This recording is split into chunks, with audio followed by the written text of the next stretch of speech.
지금 대한민국이 석유 시대의 종말을 선포하자 전 세계 에너지 질서가 통째로 무너져 내리고 있습니다. 미국과 러시아, 중국까지 모인 초강대국들이 일제히 작업을 멈추고 이렇게 외쳤습니다. 한국 기술 없이는 단 한 발자국도 나갈 수 없다. 30년 전 기술을 배우기 위해 전 세계를 떠돌다 문전박대당하던 가난한 나라가 이제는 세계 에너지 질서를 쥐락펴락하는 기술 종주국이 되었습니다. 태양보다 7배 뜨거운 1억 도의 불덩어리를 가두는 일은 얼음 그릇에 끓는 쇳물을 담는 것보다 어려운 신의 영역이라 불렸습니다. 하지만 한국은 이 불꽃을 공중에 띄워 가두는 데 성공하며 석유 없이도 전기를 만들어내는 차세대 에너지의 문을 열었습니다. 바닷물 한 컵으로 평생 쓸 전기를 만들고 단 1g의 연료로 석유 8톤의 위력을 내는 시대. 과연 단군 이래 최대의 역전극은 어떻게 시작된 것일까요? 어디서 듣고 계신가요? 구독과 좋아요 잊지 마세요. 안녕하세요. 저는 요하네스 크라우스입니다. EU 에너지 정책 수석 자문관이라는 직함을 달고 있죠. 1990년대 중반, 저는 프랑스 남부의 한 회의실에서 역사가 만들어지는 순간을 목격했습니다. 아니, 정확히 말하면 역사에서 누군가가 지워지는 순간이었어요. 그날 회의 테이블에는 미국, 러시아, 유럽연합, 일본의 대표들이 앉아 있었고, 저는 그들 뒤편에서 서류를 정리하며 모든 대화를 듣고 있었습니다. 테이블 위에는 이터라는 이름의 프로젝트 설계도가 펼쳐져 있었죠. 이터. 국제 열핵융합 실험로. 인류가 태양을 지상에 만들겠다는 야심찬 계획이었습니다. 저는 그 순간을 지금도 선명하게 기억해요. 회의실 공기는 묵직했고 참석자들의 눈빛에는 자부심과 경계심이 동시에 어려 있었습니다. 이건 단순한 과학 프로젝트가 아니었어요. 21세기 에너지 패권을 결정짓는 전쟁의 서막이었죠. 그리고 그 전쟁에 참여할 자격은 오직 강대국에게만 주어졌습니다.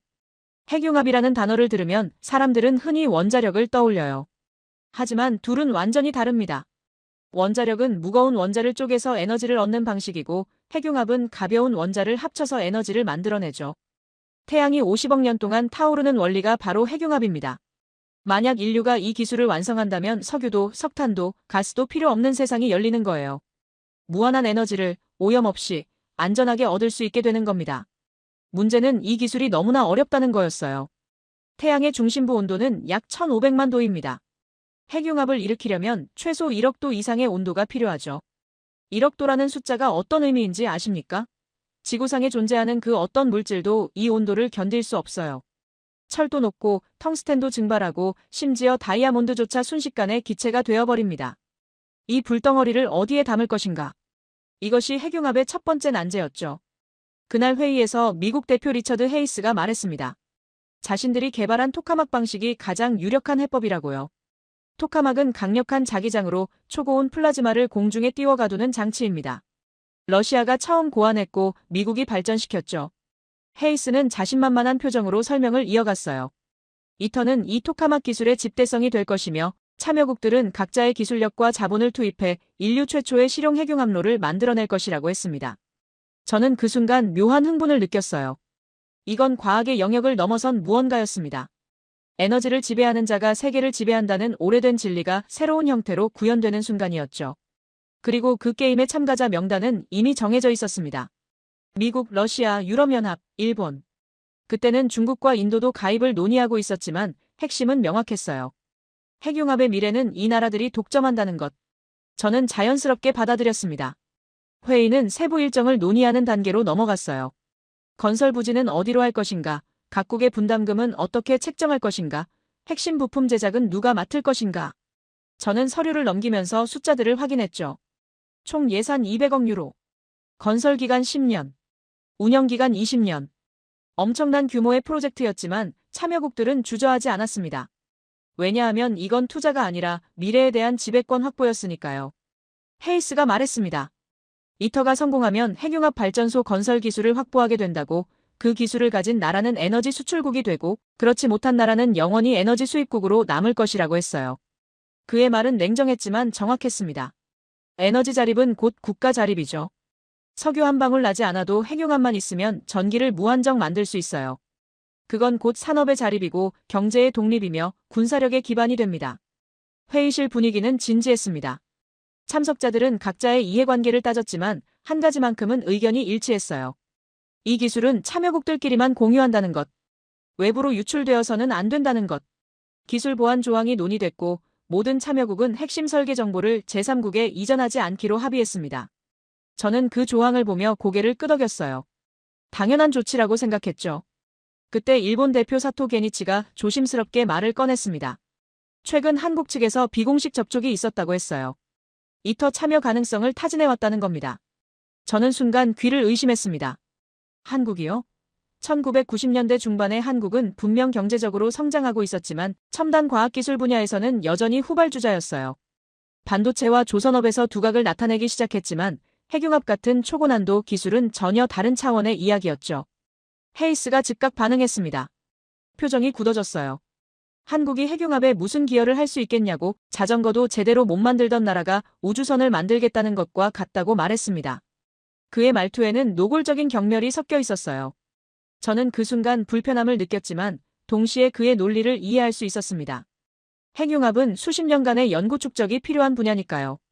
사토도 거들었습니다. 한국은 역사적으로 기술을 배워서 성장한 나라라고, 반도체도 조선업도 모두 선진국의 기술을 따라한 것이라고 했어요.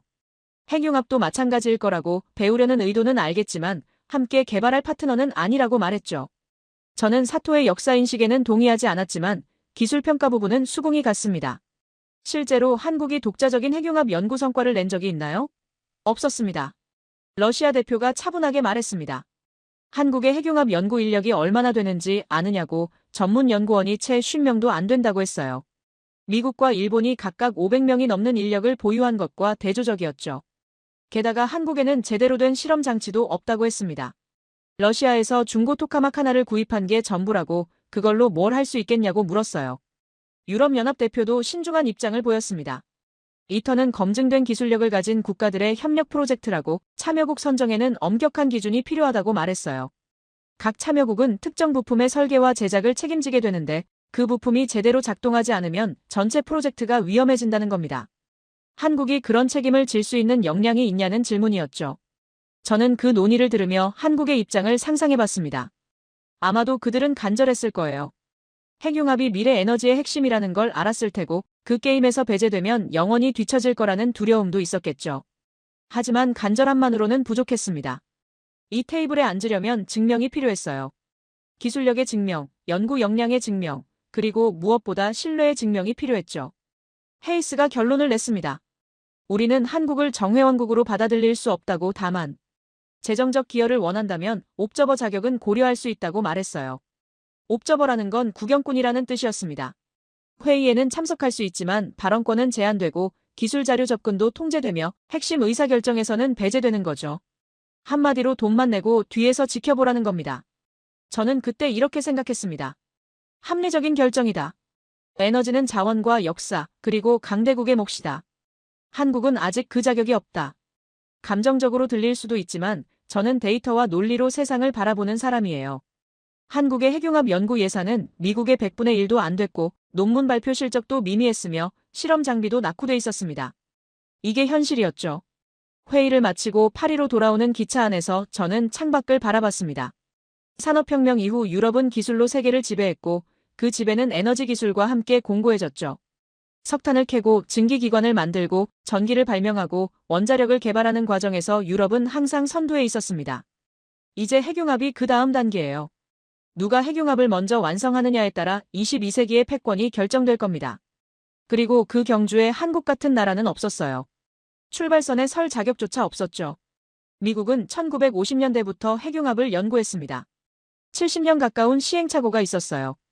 일본도 1960년대부터 시작했죠. 러시아는 토카막의 원조 국가였고 유럽은 각국의 연구를 통합해 거대한 지식풀을 만들었습니다. 이런 나라들이 모여서 만드는 게 이터예요. 그런데 한국은요? 1980년대 후반에야 핵융합 연구를 시작했고 그것도 기초 이론 단계였습니다. 한국? 저는 다시는 그 이름을 떠올리지 않았습니다. 적어도 그때는요. 1996년 여름, 저는 제네바에서 열린 국제에너지 컨퍼런스에 참석했습니다. 세계 각국의 에너지 정책 담당자들이 모인 자리였어요. 점심시간에 헤이스가 제 옆에 앉으며 말했습니다. 한국이 정말 미쳤다고, 자기들끼리 핵융합 장치를 만들겠다는 소문이 들린다고 했어요. 저는 포크로 샐러드를 찍으며 피식 웃었습니다. 설마요, 그게 가능하겠습니까? 헤이스는 진지한 표정으로 고개를 저었습니다. 한국이 K스타라는 프로젝트를 준비하고 있다고 초전도 토카막을 독자 개발하겠다는 거라고 말했어요. 저는 웃음을 참지 못했습니다. 초전도 토카막이요? 세계에서 손에 꼽히는 나라들만 만들 수 있는 장치를 말이죠. 헤이스도 어이없다는 듯 고개를 끄덕였습니다.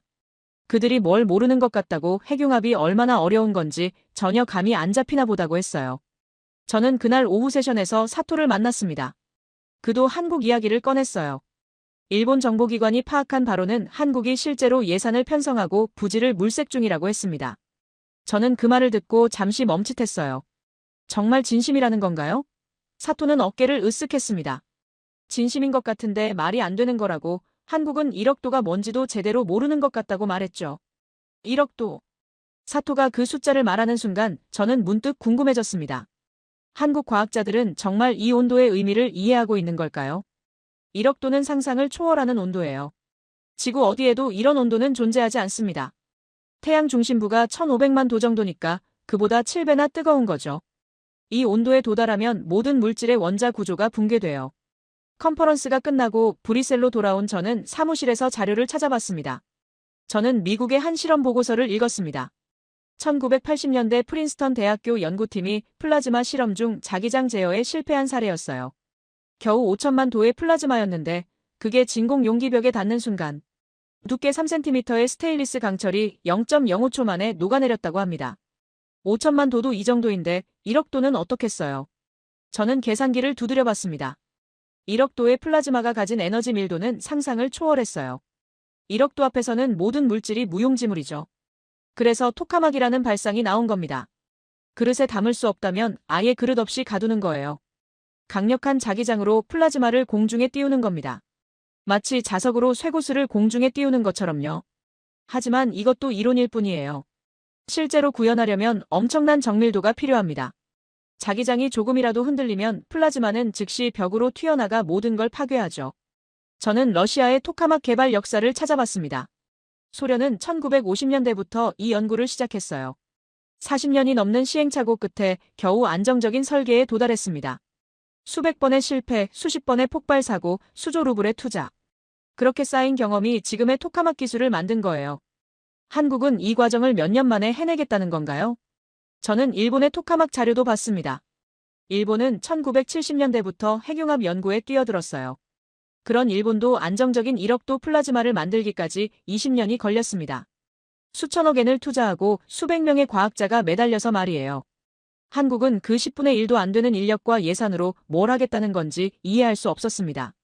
며칠 뒤 저는 이터 실무회의에서 한국 관련 보고를 들었습니다. 정보 담당자가 말했어요. 한국이 대전에 국가핵융합연구소 부지를 확보했다고 1,500억 원 규모의 예산안을 국회에 제출했다고 했습니다. 저는 고개를 저었어요. 1,500억 원이요? 이터 하나 만드는데 20조 원이 넘게 들어가는데 그 100분의 1도 안 되는 돈으로 뭘 만들겠다는 건지 이해가 안 갔습니다. 헤이스가 비웃었습니다. 한국이 자기들끼리 1억 도를 만든다고 믿는 것 같다고 물리 법칙을 무시하는 거라고 말했어요. 저는 그의 말에 동의했습니다. 1억 도는 믿음으로 만드는 게 아니에요. 정밀한 계산, 완벽한 설계, 그리고 수천 번의 실험이 필요하죠. 한국에는 그 어느 것도 없었어요. 사토가 더 신랄하게 말했습니다. 한국은 늘 이래왔다고 자기들이 못할 게 없다고 생각한다고 했어요.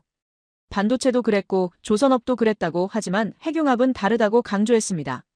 이건 돈 많이 들여서 공장 크게 짓는다고 되는 게 아니라고 물리 법칙과 싸우는 거라고 말했죠. 저는 속으로 한국 과학자들에게 묻고 싶었습니다. 당신들은 정말 1억 도를 만들어 봤나요? 그 온도가 뭔지 아나요? 얼음 냄비에 끓는 물을 담으려는 것과 같다는 걸 이해하나요? 아니, 그보다 수만 배 더 불가능한 일이라는 걸 아나요? 하지만 한국은 멈추지 않았습니다. 몇 달 뒤 뉴스를 통해 한국이 초전도 자석 개발에 착수했다는 소식을 들었어요. 저는 그 기사를 읽고 한숨을 쉬었습니다. MIT가 30년간 연구해서 겨우 완성한 기술이에요.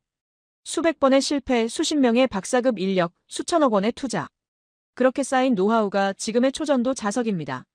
한국은 이걸 몇 년 만에 만들겠다고요? 저는 피식 웃었습니다. 저는 그때 확신했습니다.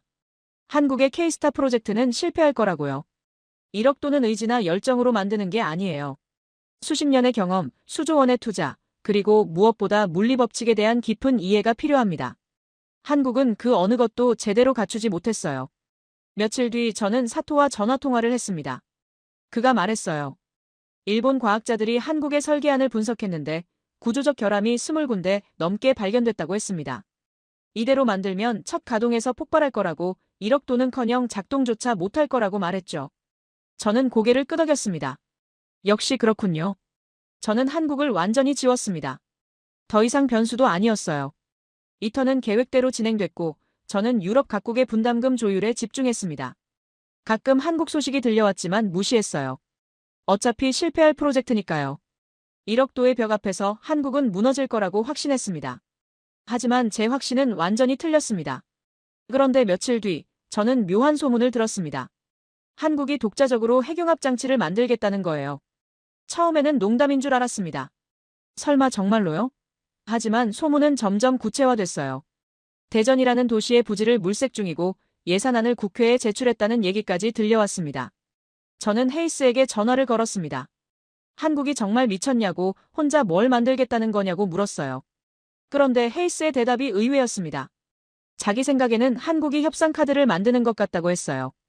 독자 개발하는 척하면서 우리를 압박해서 더 좋은 조건을 얻어내려는 거라고 말이죠.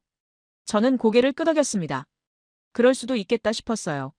실제로 만들겠다는 게 아니라 협상 테이블로 다시 불러내려는 전술일 거라고 생각했죠. 며칠만 지나면 한국이 다시 연락을 해올 거라고 예상했습니다.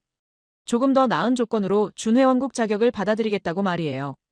그런데 일주일이 지나도 한 달이 지나도 한국으로부터 아무 연락이 없었습니다. 오히려 반대 방향으로 일이 진행되고 있었어요. 1995년 12월 한국과학기술부가 공식 발표를 했습니다. 초전도 핵융합장치 K스타 건설 착수. 건설 기간 12년. 목표는 1억 도 달성. 저는 그 발표문을 읽고 어이가 없었습니다. 정말 하겠다는 거예요? 협상 카드가 아니라 진짜로요? 저는 사토에게 팩스를 보냈어요. 이거 뭐냐고 한국이 제정신이냐고 물었습니다. 사토의 답장은 간단했어요. 모르겠습니다. 하지만 그들은 진심인 것 같습니다. 며칠 뒤 저는 한국 주재 유럽 외교관과 통화할 기회가 있었습니다. 그에게 물었어요. 한국이 정말 독자적으로 만들 생각인지 아니면 결국 다시 돌아올 건지 궁금하다고요. 외교관은 잠시 침묵하더니 말했습니다. 자기가 한국 과학자들을 몇 명 만나봤는데 그들의 눈빛이 범상치 않았다고요. 어떤 눈빛이었냐고 물으니 외교관은 이렇게 표현했습니다. 포기한 사람의 눈이 아니었다고요. 오히려 각오를 다진 눈이었다고 말이에요. 그들은 준회원국 따위로는 만족하지 않는다고 정회원국이 되겠다는 목표가 분명했다고 했습니다. 그런데 정회원국이 되려면 기술이 있어야 하니까 기술을 만들겠다는 거라고요. 저는 전화를 끊고 한참을 멍하니 앉아 있었습니다. 잠깐만요. 그러니까 한국은 포기한 게 아니라는 겁니까? 오히려 정반대로 가고 있다는 건가요? K스타를 만들어서 실력을 증명하고 그걸 가지고 정회원국으로 들어오겠다는 전략이라는 거예요? 저는 책상 서랍에서 한국의 발표문을 다시 꺼내 읽어봤습니다. 12년 뒤 완공. 그때가 2007년이네요. 한국은 2007년에 K스타로 1억 도를 만들어내고 그걸 가지고 당당하게 정회원국 자격을 요구할 생각인 걸까요? 저는 피식 웃었습니다. 말도 안 되는 계획이에요. 하지만 한편으로는 소름이 돋았습니다. 정말 만약에 한국이 성공한다면요? 그렇다면 우리가 한국을 거부한 게 아니라 한국이 우리보다 먼저 결과를 만들어낸 게 되는 거잖아요.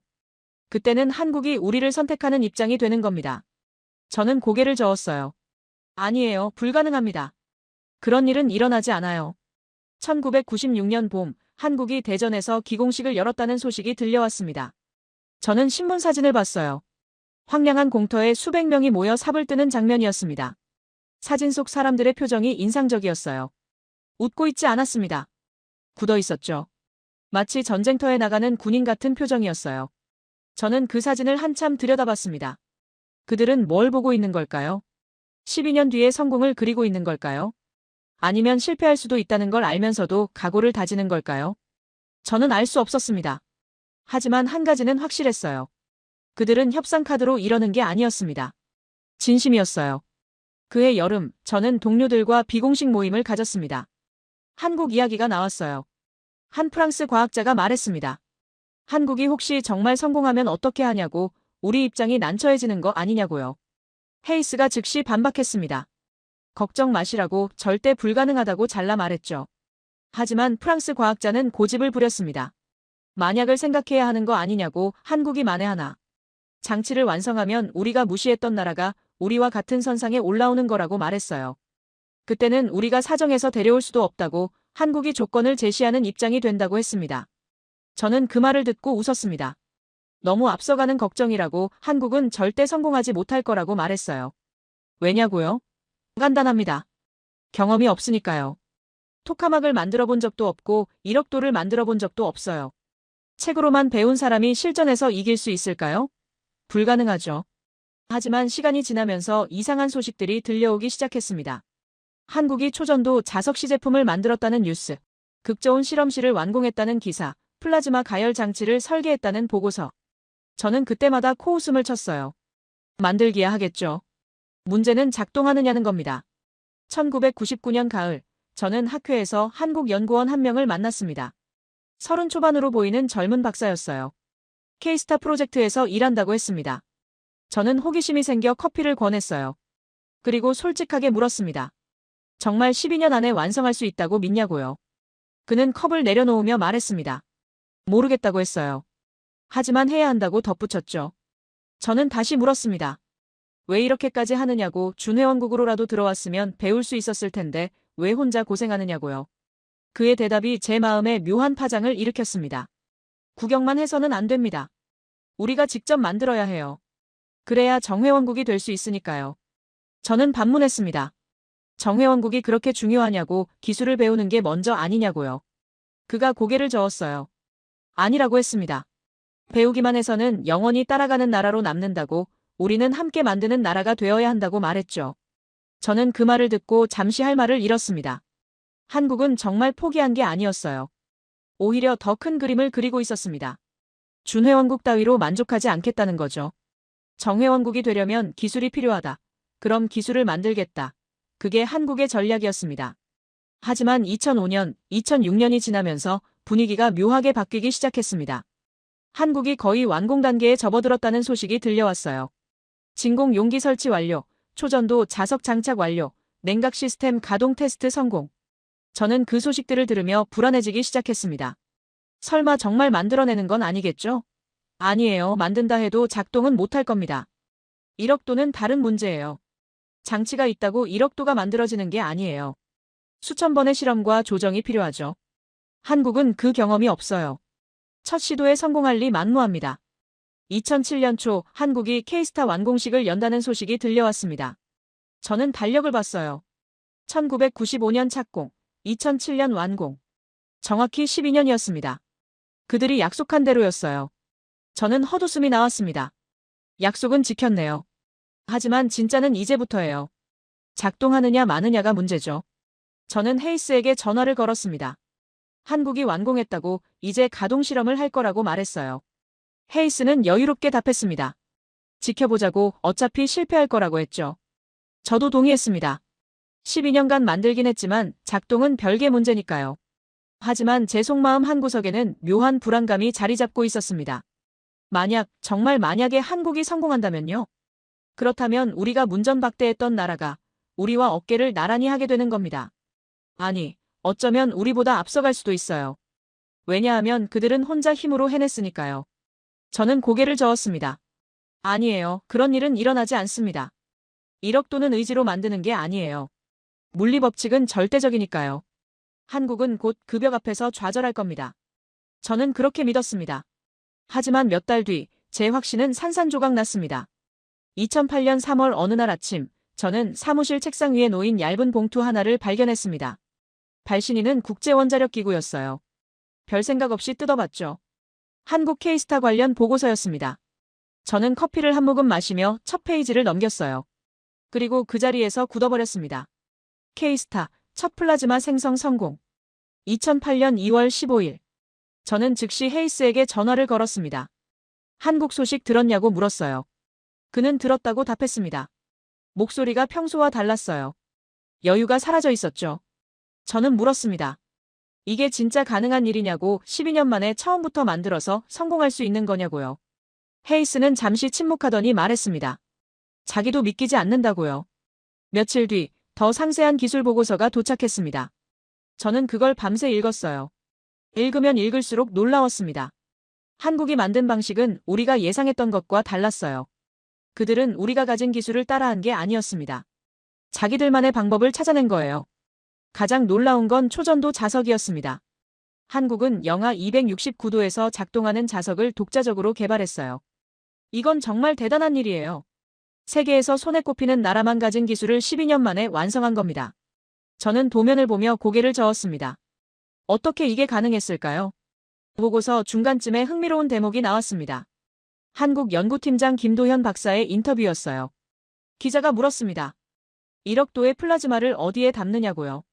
김도현의 대답이 인상적이었습니다. 그릇을 만든 게 아닙니다. 그릇에 닿지 않게 만들었을 뿐입니다. 저는 그 문장을 몇 번이나 다시 읽었습니다. 그릇에 닿지 않게 만들었다. 맞아요. 그게 토카막의 원리죠. 하지만 말로 하는 것과 실제로 하는 건 완전히 다른 차원이에요. 1억 도의 불덩어리가 벽에 닿지 않게 공중에 띄워놓는다는 건 이론으로는 가능하지만 실제로는 거의 불가능에 가까운 일이거든요. 저는 사토에게 전화를 걸었습니다. 일본 쪽에서 한국 기술을 분석했냐고 물었어요. 사토는 한숨을 쉬며 답했습니다. 분석했다고 그런데 놀랍다고 했어요. 한국이 만든 자기장이 예상보다 훨씬 강력하고 안정적이라는 겁니다. 일본이 20년 걸려 도달한 수준을 한국이 12년 만에 따라잡았다고 말했죠. 저는 전화를 끊고 멍하니 앉아 있었습니다. 도대체 어떻게 된 일일까요? 한국에는 경험도, 노하우도 심지어 제대로 된 선배도 없었어요. 그런데 어떻게 이런 결과를 만들어낸 걸까요? 저는 이해할 수 없었습니다. 며칠 뒤, 저는 우연히 한국 연구원들의 인터뷰 영상을 봤습니다. 누군가 물었어요. 가장 어려웠던 점이 뭐냐고요? 한 젊은 연구원이 대답했습니다. 모든 게 처음이었다고 참고할 선례가 없었다고 말했어요. 실패하면 왜 실패했는지 물어볼 사람도 없었다고 했죠.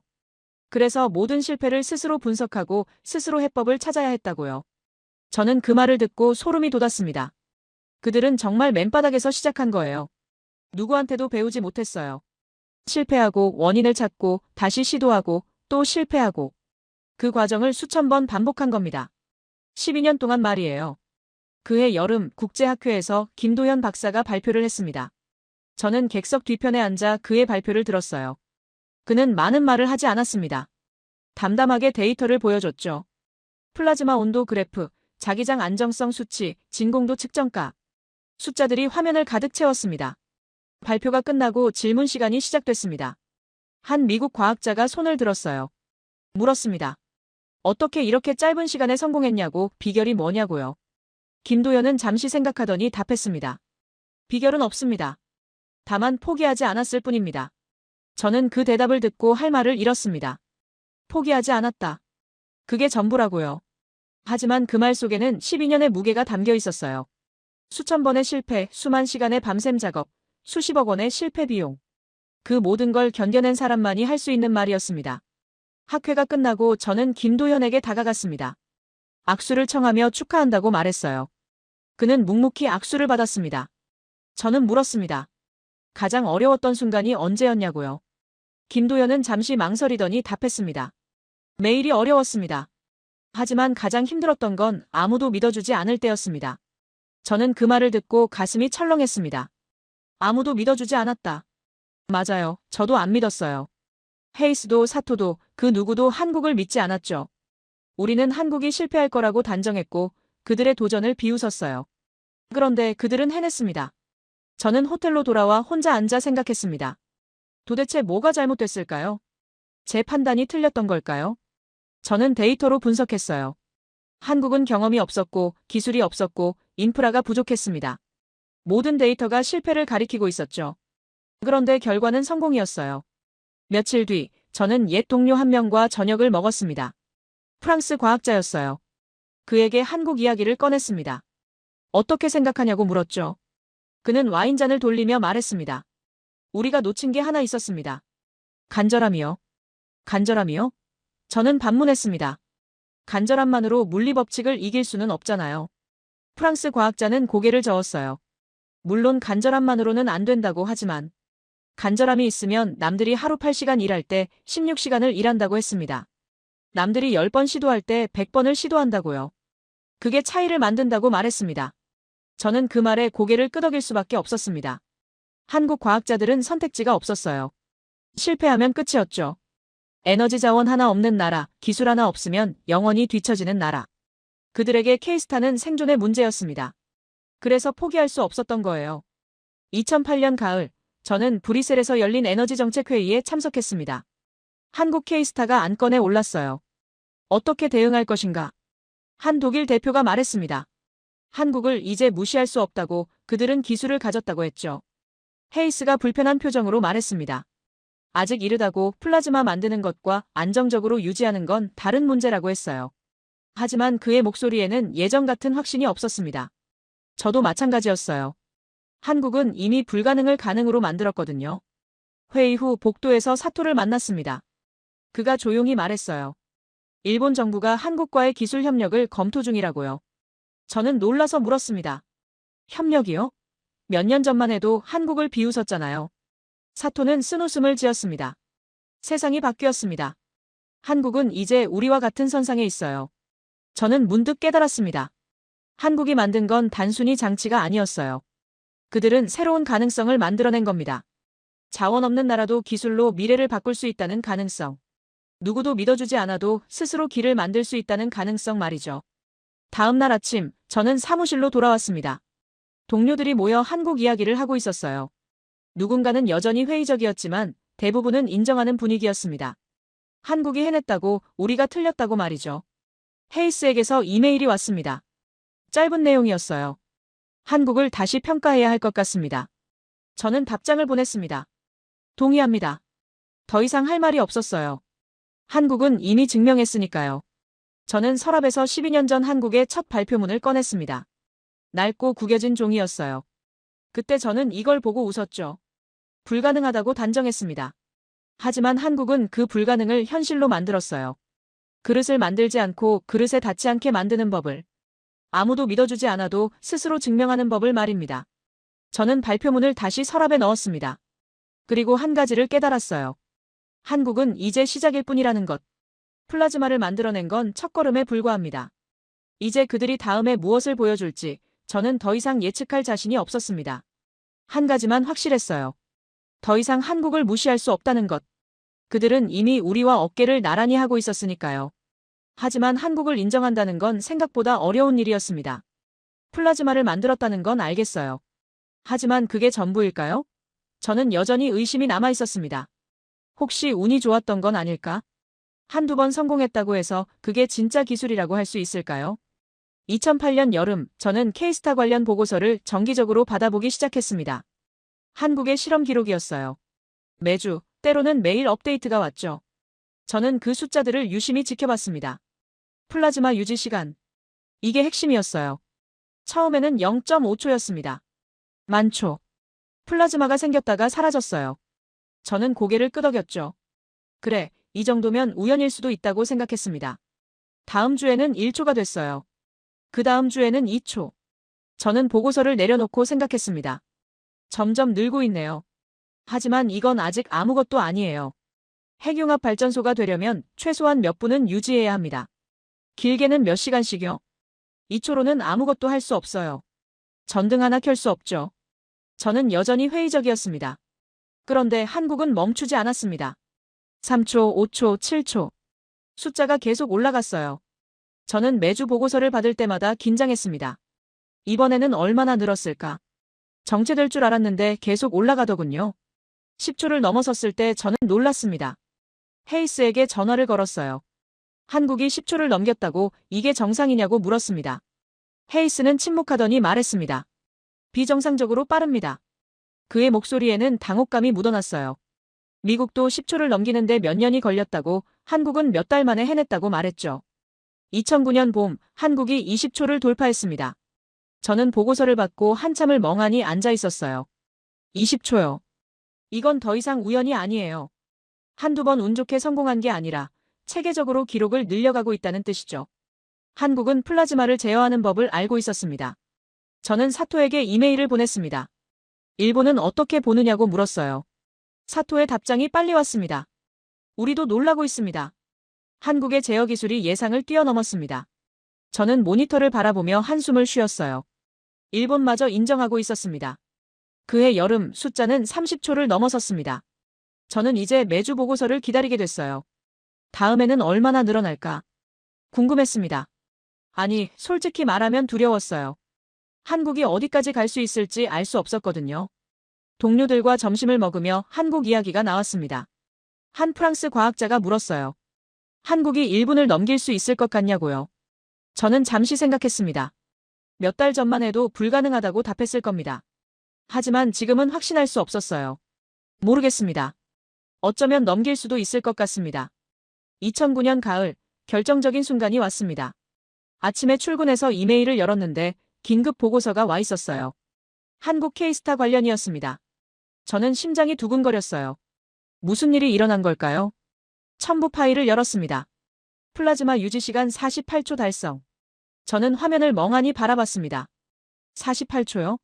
제가 제대로 본 건가요? 다시 확인했어요. 맞았습니다. 48초. 한국이 48초 동안 플라즈마를 유지했습니다. 저는 의자에 깊이 기댔어요. 이건 뭔가 다른 차원이었습니다. 왜냐고요? 간단합니다. 1초는 실험이에요. 10초는 기술의 시작이고요. 하지만 48초는 다릅니다. 이건 발전소의 문턱이에요. 실제로 전기를 만들 수 있는 수준에 근접한 겁니다. 저는 전화기를 집어들었습니다. 헤이스에게 전화를 걸었어요. 받았습니까? 제가 물었습니다. 받았습니다. 그가 답했어요. 우리는 잠시 침묵했습니다. 무슨 말을 해야 할지 몰랐거든요. 헤이스가 먼저 입을 열었습니다. 이건 사고가 아닙니다. 시스템입니다. 시스템. 맞는 말이었어요. 한두 번 운 좋게 된 게 아니라 한국은 플라즈마를 안정적으로 제어하는 시스템을 구축한 겁니다. 0.5초에서 시작해서 48초까지 체계적으로 늘려온 거죠. 이건 우연으로 설명할 수 없어요. 저는 보고서를 자세히 읽어봤습니다. 한국이 어떻게 48초를 달성했는지 분석 자료가 있었어요. 핵심은 자기장 제어였습니다. 1억 도의 플라즈마는 조금이라도 흔들리면 벽으로 튀어나가요. 한국은 자기장을 실시간으로 조정하면서 플라즈마를 안정적으로 가둬놨습니다. 저는 데이터를 보며 감탄할 수밖에 없었어요.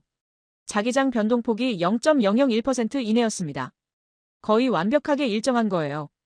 이 정도 정밀도는 세계 최고 수준이었습니다.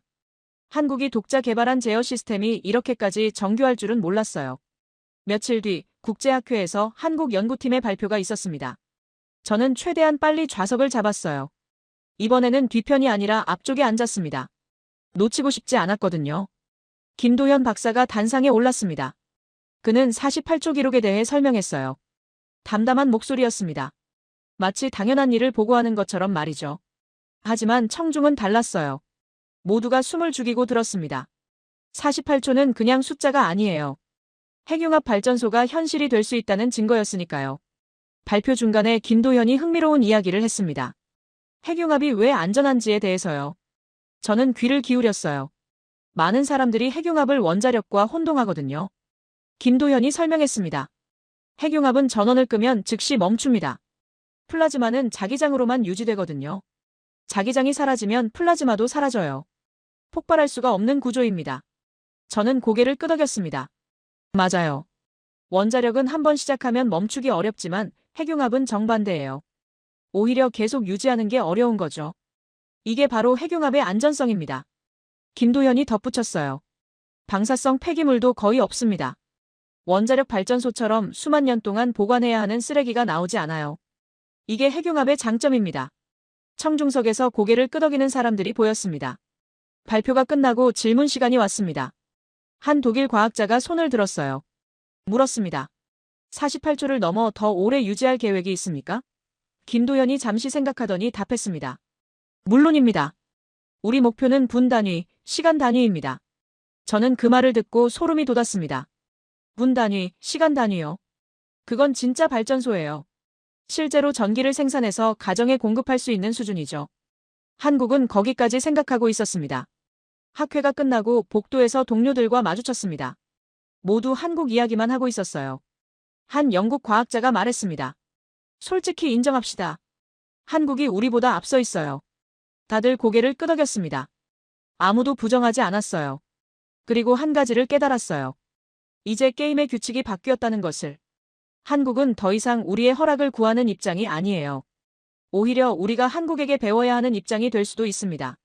48초가 그 시작점이었습니다. 그 변화는 생각보다 빨리 찾아왔습니다. 2010년 초 저는 프랑스 카다라슈에서 열린 이터 실무회의에 참석했어요. 정기회의였습니다. 건설 진행 상황을 점검하고 각국의 부품 제작 일정을 확인하는 자리였죠. 저는 늘 하던 대로 서류를 준비하고 회의실로 들어갔습니다. 회의가 시작됐어요. 진공 용기 제작 일정이 안건으로 올랐습니다. 러시아 대표가 보고했어요. 예상보다 6개월 지연됐다고 했습니다. 설계 변경이 필요하다고 덧붙였죠. 저는 메모를 했어요. 또 지연이네요. 이미 몇 번째인지 모를 정도였습니다. 헤이스가 질문했습니다. 왜 지연됐냐고, 기술적 문제가 뭐냐고 물었어요. 러시아 대표가 설명했습니다. 용접 부위에서 균열이 발견됐다고, 재료의 강도가 예상보다 약하다고 했죠. 회의실이 조용해졌습니다. 진공 용기는 이터의 핵심이에요. 이게 문제면 전체가 흔들립니다. 그때였습니다. 일본 대표 사토가 조심스럽게 말했어요. K스타에서는 어떻게 했습니까? 저는 펜을 멈췄습니다. 뭐라고요? K스타요? 회의실 분위기가 묘하게 변했어요. 러시아 대표가 잠시 멈칫하더니 답했습니다. 확인해 보겠습니다. 저는 사토를 바라봤습니다. 그는 진지한 표정이었어요. 농담이 아니었습니다. 정말로 한국 방식을 물어본 거예요. 저는 믿을 수 없었습니다. 몇 년 전만 해도 한국을 비웃었던 사토가 지금은 한국 기술을 참고하자고 하다니요. 회의는 계속됐습니다. 다음 안건은 초전도 자석이었어요. 유럽 대표가 보고했습니다. 냉각 시스템에서 문제가 발생했다고, 온도 유지가 불안정하다고 했죠. 목표는 영하 269도인데 자꾸 온도가 올라간다는 겁니다. 몇 도만 올라가도 초전도 상태가 깨져요. 헤이스가 고개를 저었습니다. 이건 심각한 문제라고, 해결책을 찾아야 한다고 말했어요. 회의실에 긴장감이 돌았습니다. 그때 또다시 사토가 말했습니다. K스타의 냉각 시스템을 참고해 볼 수 있지 않을까요? 저는 사토를 다시 쳐다봤습니다. 또요? 이번에는 헤이스도 놀란 표정이었어요. 하지만 아무도 반박하지 않았습니다. 유럽 대표가 고개를 끄덕였어요. 좋은 제안입니다. 한국 측에 기술 자료를 요청해 보겠습니다. 저는 메모하던 손을 멈췄습니다. 뭔가 이상했어요. 분위기가 몇 년 전과 완전히 달랐습니다. 예전 같았으면 한국 이름이 나왔을 때 코웃음 치는 사람이 있었을 거예요. 하지만 지금은 아무도 그러지 않았습니다. 오히려 모두가 진지하게 받아들이고 있었죠. 점심 휴식 시간이 됐습니다. 저는 사토를 따로 불렀어요. 복도 한 구석에서 조용히 물었습니다. 왜 자꾸 한국을 언급합니까? 사토가 담담하게 답했습니다. 그들이 해결했으니까요. 우리가 고민하는 문제를 이미 풀었어요. 저는 할 말을 잃었습니다. 사토 말이 맞았어요. 한국은 48초를 달성했습니다. 그건 우리가 아직 도달하지 못한 영역이에요. 자존심 때문에 배우지 않는다는 건 어리석은 일이죠. 저는 고개를 끄덕였습니다. 회의가 끝났습니다. 저는 회의실에 혼자 남아 생각했어요. 언제부터였을까요? 언제부터 한국이 우리의 기준이 된 걸까요? 48초 이후였을 겁니다. 그 숫자가 모든 걸 바꿔놓았어요. 한국은 더 이상 배우는 입장이 아니었습니다. 오히려 우리가 배워야 하는 대상이 됐죠. 다음 날 아침, 저는 사무실에서 이메일을 확인했습니다. 이터 각국 대표들의 메일이 쏟아져 있었어요. 모두 같은 내용이었습니다.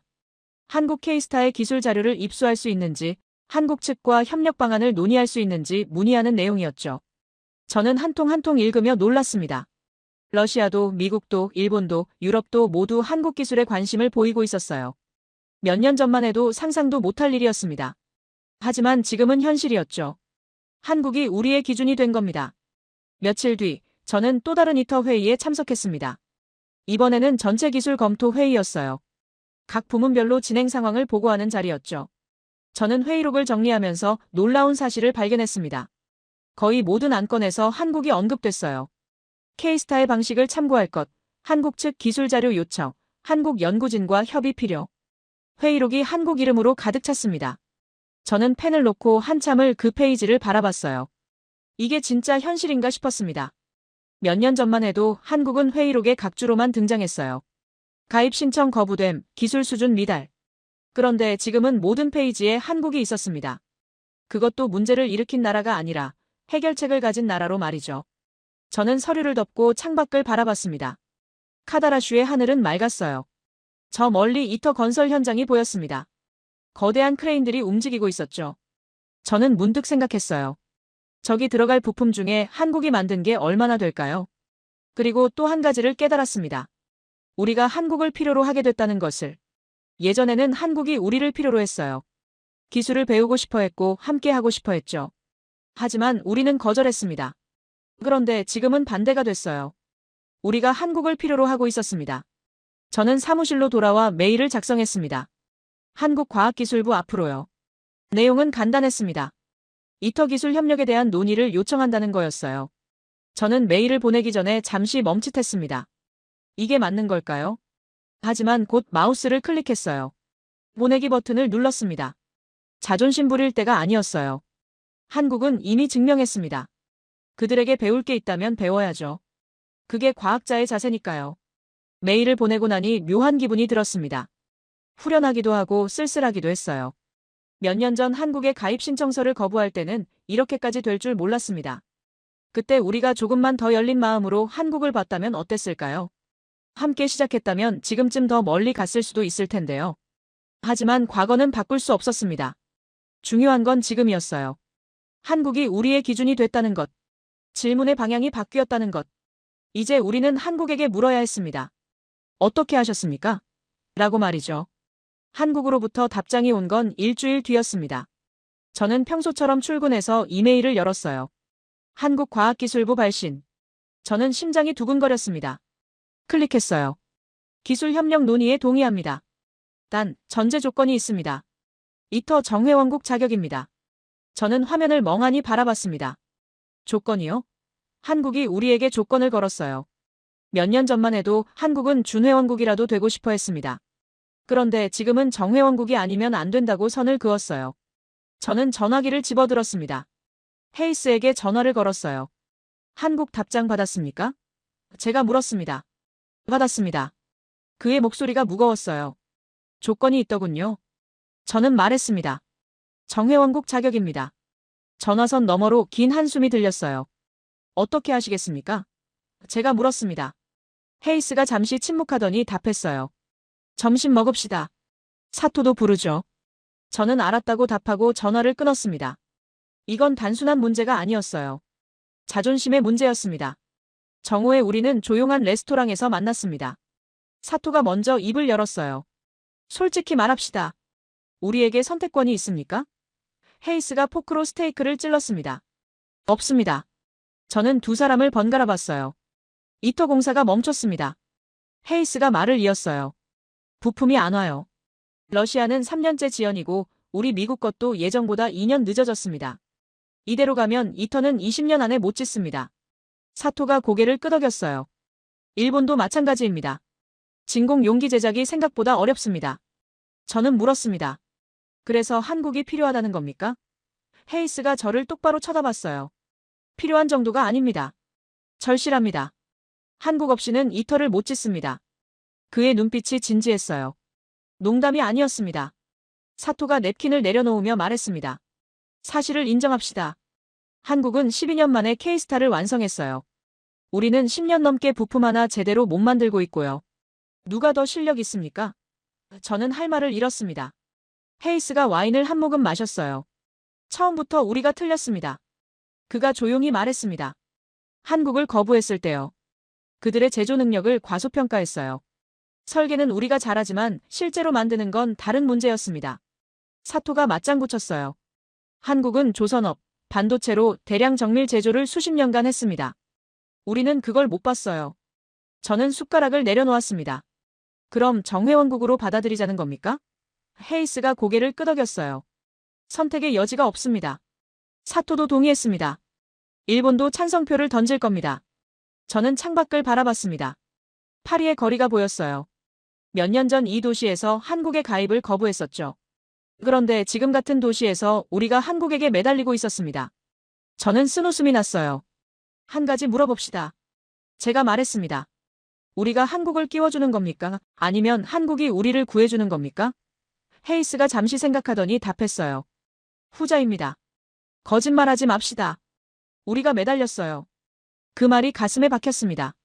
우리가 매달렸다. 몇 년 전만 해도 상상도 못할 일이었어요. 하지만 지금은 현실이었습니다. 우리는 식사를 마치고 각자 사무실로 돌아갔어요. 결론은 나 있었습니다. 2주 뒤, 이터 긴급 이사회가 열렸습니다. 안건은 하나. 대한민국의 정회원국 가입 승인. 저는 회의실에 들어서며 묘한 기분이 들었어요. 몇 년 전 이 방에서 한국을 거부했었죠. 같은 방, 같은 테이블. 하지만 완전히 다른 분위기였습니다. 의장이 말했습니다. 투표에 앞서 의견을 듣겠습니다. 헤이스가 손을 들었어요. 한국의 기술력은 검증됐습니다. 케이스타가 그 증거입니다. 이터 완성을 위해 한국이 필요합니다. 그의 목소리에는 주저함이 없었어요. 사토가 이어받았습니다. 일본도 찬성합니다. 한국은 이미 우리의 파트너입니다. 러시아 대표도 고개를 끄덕였어요. 동의합니다. 유럽 대표들도 하나둘 찬성 의사를 밝혔습니다. 저는 그 장면을 보며 감회가 새로웠어요. 투표가 진행됐습니다. 만장일치. 의장이 선언했습니다. 대한민국의 이터 정회원국 가입을 승인합니다. 저는 회의록에 적었어요. 날짜, 결과, 그리고 한 줄을 더 추가했습니다. 역사가 바뀐 날. 저는 그 말의 무게를 느꼈어요. 맞았습니다. 우리가 기회를 준 게 아니었어요. 한국이 우리에게 기회를 준 겁니다. 이터를 완성할 기회를 말이죠. 몇 달이 지났습니다. 저는 이터 건설 현장에 나갔습니다. 프랑스 카다라슈요. 헤이스가 전화를 했었어요. 오늘 한국 부품이 도착합니다.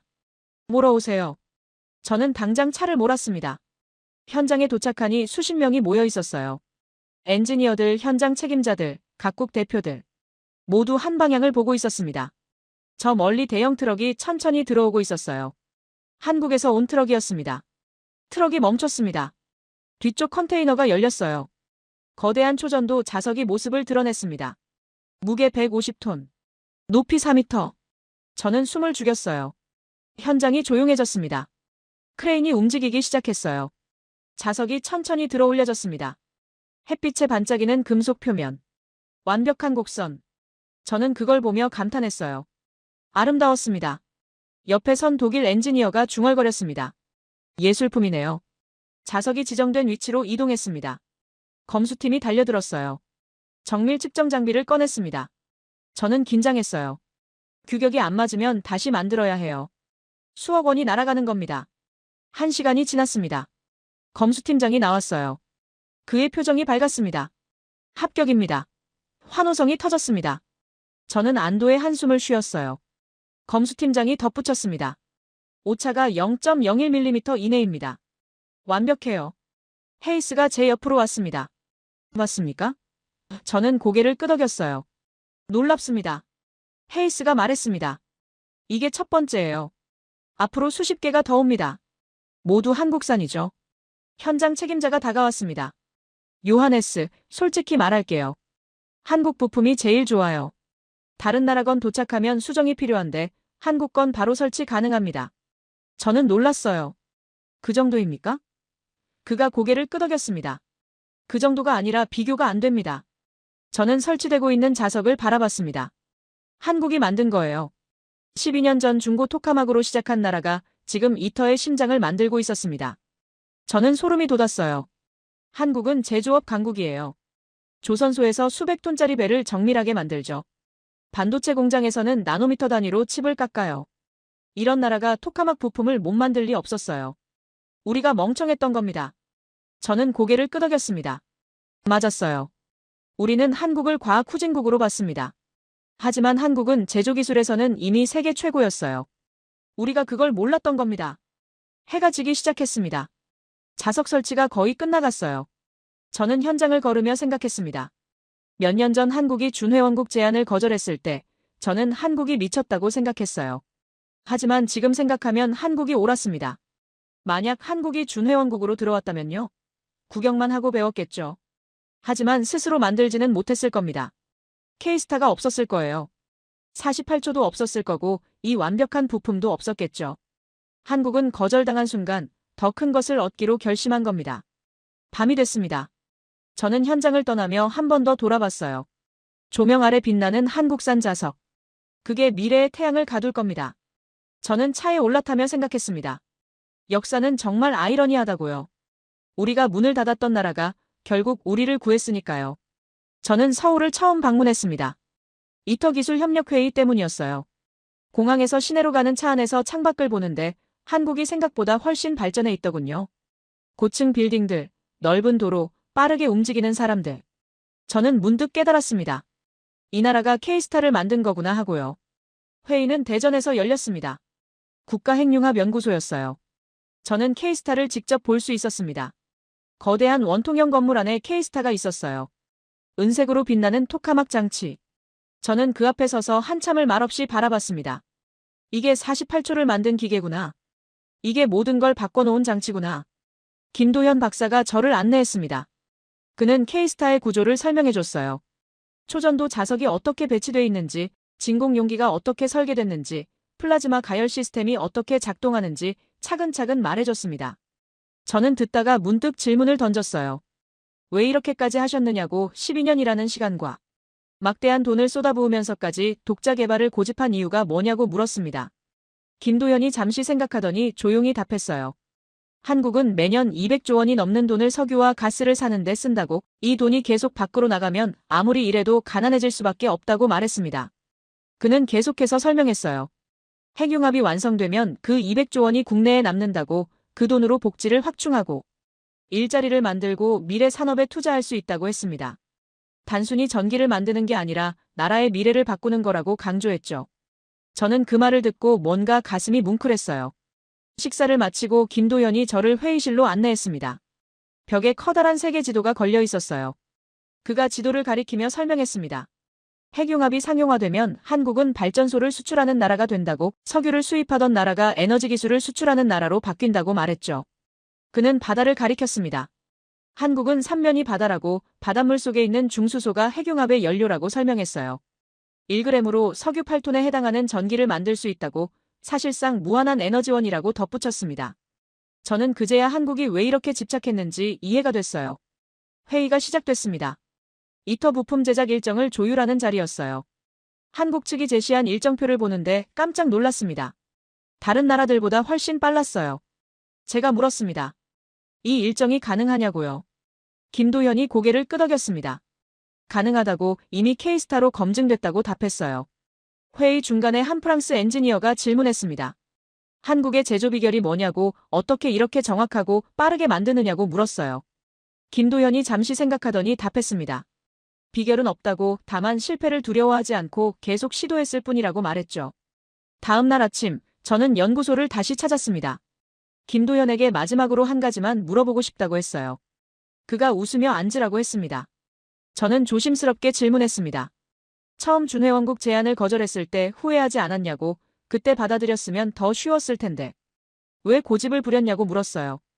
김도현이 한참을 생각하더니 답했습니다. 준회원국으로 들어갔다면 영원히 2등 국민이었을 거라고. 기술을 배우기만 하고 스스로 만들 수는 없었을 거라고 말했어요. 한국은 배우는 나라가 아니라 함께 만드는 나라가 되고 싶었다고. 그래서 어렵더라도 독자 개발을 선택했다고 설명했습니다. 저는 그의 말에 고개를 끄덕였습니다. 이해가 됐어요. 한국은 단순히 핵융합 기술이 필요했던 게 아니었습니다. 스스로 미래를 만들 수 있다는 걸 증명하고 싶었던 거예요. 남의 기술에 의존하지 않고 자립할 수 있다는 걸 보여주고 싶었던 겁니다. 한국은 더 이상 기술을 배우는 나라가 아니라 기술의 기준을 만드는 나라가 됐다고. 이터의 성공은 한국 없이는 불가능하다고 썼습니다. 그리고 마지막 문단에 개인 소견을 덧붙였어요. 강대국들이 모여 만들고 있는 인공태양의 진짜 출발점은 이미 한국에 있었다고 말이죠. 브뤼셀에 도착해서 사무실로 출근했습니다. 동료들이 물었어요. 한국은 어땠냐고요? 저는 잠시 생각하다가 답했습니다. 놀라웠다고. 우리가 상상했던 것보다 훨씬 앞서 있다고 말했어요. 그들은 고개를 끄덕였습니다. 이미 알고 있다는 표정이었죠. 몇 주 뒤, 이터 전체 회의가 열렸습니다. 각국 대표들이 모였어요. 안건 중 하나가 한국의 추가 부품 제작 요청이었습니다. 원래 계획보다 더 많은 부품을 한국에 맡기자는 제안이었죠. 투표 결과는 만장일치였습니다. 아무도 반대하지 않았어요. 회의가 끝나고 헤이스와 복도를 걸었습니다. 그가 조용히 말했어요. 10년 전으로 돌아갈 수 있다면 한국을 처음부터 정회원국으로 받아들이겠다고. 그랬다면 이터가 지금보다 훨씬 빨리 완성됐을 거라고 말했습니다. 저는 동의했어요. 우리의 판단 착오였다고 인정했죠. 그해 가을, 저는 은퇴를 준비하기 시작했습니다. 30년 넘게 에너지 정책을 다뤘어요. 이제 후배들에게 자리를 물려줄 때가 됐죠. 마지막 업무 중 하나가 이터 10년 보고서 작성이었습니다. 저는 한국 관련 부분을 특별히 신경 써서 썼어요. 보고서에 이렇게 적었습니다. 한국은 이터에서 가장 늦게 합류했지만 가장 빠르게 핵심 파트너가 됐다고, 그들의 제조 기술과 품질 관리는 세계 최고 수준이며 한국 없이는 이터 완성이 불가능하다고 명시했습니다. 그리고 향후 전망 부분에 한 문단을 추가했어요. 핵융합 시대가 열리면 한국은 기술 수출국이 될 것이며 다른 나라들은 한국의 기술을 배우러 올 것이라고 예측했습니다. 몇 년 전만 해도 상상도 못할 이야기였지만 지금은 가장 현실적인 시나리오였어요. 은퇴 전 마지막 날, 저는 사무실을 정리하며 서랍을 뒤졌습니다. 오래된 서류 뭉치가 나왔어요. 1995년 한국의 이터 가입 신청서였습니다. 저는 그 서류를 펼쳐 읽었어요. 한국 과학자들이 얼마나 간절히 참여하고 싶어 했는지 느껴졌습니다. 저는 그 신청서를 쓰레기통에 버리려다가 멈췄습니다. 그리고 액자에 넣어 벽에 걸었어요. 후배들이 볼 수 있게요. 제목을 붙였습니다. 우리가 놓친 기회. 이 신청서를 거부한 게 얼마나 큰 실수였는지 후배들이 기억했으면 좋겠다는 뜻이었습니다. 은퇴식 날, 동료들이 모여 저를 축하해줬습니다. 헤이스도 왔어요.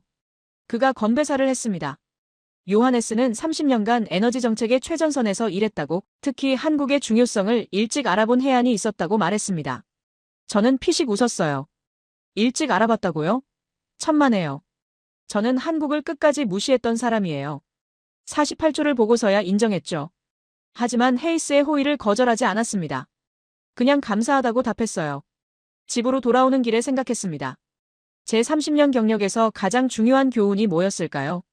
간단했습니다. 절대 어떤 나라도 과소평가하지 말라는 것. 오늘의 약자가 내일의 강자가 될 수 있다는 것. 한국이 그걸 증명했습니다. 저는 은퇴 후 편안한 일상을 보내고 있었습니다. 어느 날 뉴스에서 한국 소식이 나왔어요. K스타가 300초 기록을 달성했다는 겁니다. 5분이에요. 저는 텔레비전 앞에서 입을 다물지 못했습니다. 뉴스 해설자가 말했습니다. 한국이 핵융합 상용화에 가장 근접한 나라가 됐다고, 조만간 한국에서 세계 최초의 핵융합 발전소가 가동될 것이라고 전망했어요. 저는 고개를 끄덕였습니다. 충분히 가능한 일이었죠. 한국은 태양을 만든 나라가 아닙니다. 태양을 다루는 나라가 됐어요. 그리고 태양을 다루는 나라는 다시는 약자가 아닙니다. 에너지를 지배하는 자가 미래를 지배하니까요. 한국은 그 미래의 문을 활짝 열었습니다. 저는 노트북을 열어 김도현에게 마지막 메일을 썼습니다. 300조 기록을 축하한다고, 당신들이 해냈다고, 세계가 이제 한국을 따라갈 것이라고 적었어요. 그리고 마지막 줄에 개인적인 감사를 덧붙였습니다. 당신들이 우리에게 가르쳐줬다고, 불가능은 없다는 것을, 의지와 기술이 있으면 모든 걸 바꿀 수 있다는 것을, 그리고 진짜 강자는 남을 무시하지 않고 스스로를 증명하는 자라는 것을 배웠다고 썼습니다. 메일을 보내고 나서 저는 조용히 미소 지었습니다. 강대국들이 모여 만들고 있는 인공태양, 그 설계도는 사실 이미 한국에 있었던 겁니다. 우리는 몰랐을 뿐이죠. 이제 전 세계가 한국을 보고 배울 겁니다. 어떻게 불가능을 가능으로 만드는지, 어떻게 약자에서 강자가 되는지 말입니다.